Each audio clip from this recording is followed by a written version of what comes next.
I think if Hillary Clinton had been president and was going to China, she would have had a large agenda.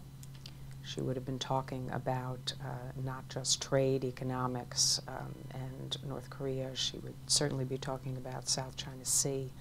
I think there would have been a human rights element, the impact of NGO law. There would have been discussion of cybersecurity. So I think it would have been a very broad agenda. I don't think it would have been easy for her administration to make a 180-degree turn on TPP very quickly. I think by the perhaps maybe mid point of a 4-year term, that maybe she would have been able to come up with ways in which maybe the United States could have returned to the TPP, but that's a question we'll never know the answer to.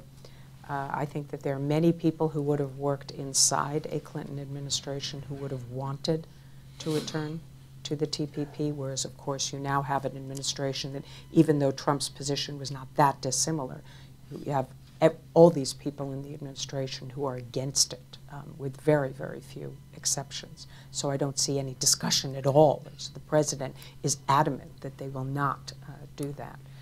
And I think you would have seen a more conventional trip. I think that Hillary Clinton would have, for example, demanded or tried to demand that there be more of a public, maybe speech or questions at the press conference, less on the ceremony side, more on the amount of time that she would spend. I mean, let's remember when President Obama met at Sunnylands with Xi Jinping, the number of hours that they spent talking about the world, their interests, their domestic agendas, and then getting into some of the nitty-gritty stuff. So I think that as president, Hillary Clinton would have wanted to talk about all of those things. So I just think it would have been more conventional and far less emphasis on the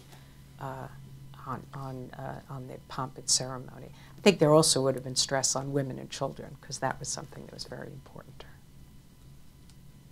I think the question of... What would have been similar?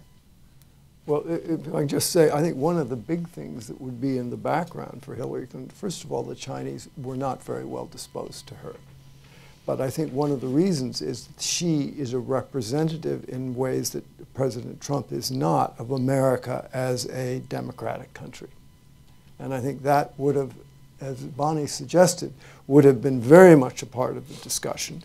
And it would have kept them at a certain distance, and they wouldn't have had the same kind of a buddy relationship that I think, to some degree, Trump certainly did affect with Xi. At least he thinks he did. And at least he manifested it as theater.